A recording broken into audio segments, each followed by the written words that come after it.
Shalom, saudara yang dikasihi Tuhan Yesus Kristus, selamat sore. Hari ini saya ingin membicarakan 1 Petrus pasal 2 ayat yang kelima, yang bunyinya demikian. Dan biarlah kamu juga dipergunakan sebagai batu hidup untuk pembangunan suatu rumah rohani, bagi suatu imamat kudus untuk mempersembahkan persembahan rohani yang oleh karena Kristus berkenan kepada Allah. Saudara, ini adalah satu himbauan atau satu nasihat kepada jemaat untuk mengambil bagian dalam pembangunan tubuh Kristus. Kita ini adalah bait Allah, bait Roh Kudus. Nah, dalam persekutuan bersama gereja, orang percaya, itu juga merupakan satu rumah rohani yang dikatakan adalah tubuh Kristus, bait Allah. Di dalam Efesus pasal 2 ayat 21 dan 22, di dalam Dia, di dalam Kristus, tumbuh seluruh bangunan rapi tersusun menjadi bait Allah yang kudus di dalam Tuhan. Di dalam Dia, kamu juga turut dibangunkan menjadi tempat kediaman Allah di dalam Roh. Jadi saudara-saudara, dalam persekutuan dengan sesama orang percaya, kita ini membentuk satu bait Allah, bait yang kudus.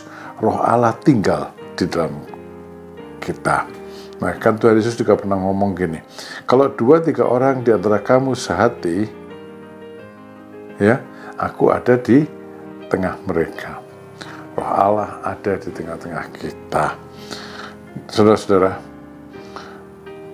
pada waktu dihimbau supaya kita, biarlah kita dipakai menjadi satu batu yang hidup untuk pembangunan suatu rumah rohani, itu maksudnya tidak ada satu orang Kristen pun yang terkecuali.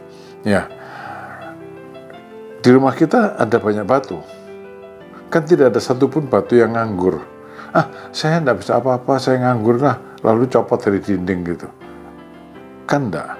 Apakah dia ditempatkan di pojok sebelah mana atau di dinding sebelah mana, batu itu tetap di situ melaksanakan fungsinya. Tidak kelihatan di tengah-tengah batu yang begitu banyak, tapi kalau dia copot, seluruh rumah itu menjadi kurang bagus kelihatannya, menjadi tidak lengkap. Ya, yang dikehendaki adalah kita, saya dan saudara semuanya, tidak terkecuali, mengambil bagian, turut aktif. Biarlah kamu dipakai, biarlah kamu dipergunakan sebagai batu hidup untuk pembangunan suatu rumah rohani.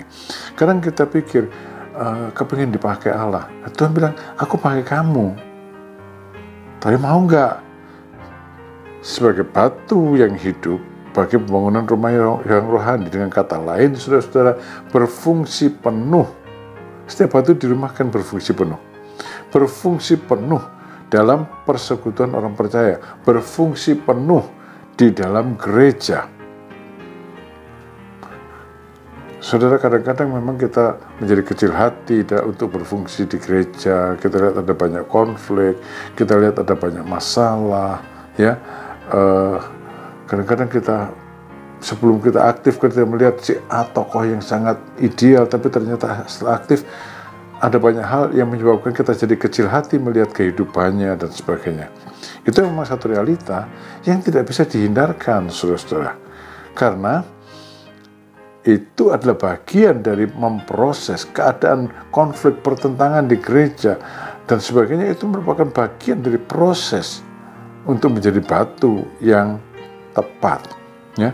Setiap batu yang dipakai untuk membangun itu mengalami proses. Selain batu bata pun mengalami proses. Sebelum jadi batu bata, dia diaduk dan sampai akhirnya dibakar pada suhu tertentu, dan baru dia menjadi batu bata yang siap dipakai. Itu pun tidak semua batu bata asal dipasang, enggak, tahu kan ada yang harus dipotong dan sebagainya supaya pas dengan tempatnya. Setiap batu yang dipakai untuk membangun mengalami pukulan, merasakan tajamnya pahat yang memotong batu tersebut. Itulah yang kita alami kalau kita memang giat di gereja dalam persekutuan orang-orang percaya.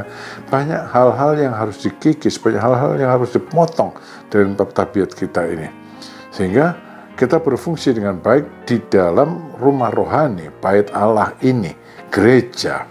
Ya, bait gereja bukan bangunannya, tapi persekutuan orang percayanya itu merupakan bait Allah, rumah rohani yang hidup.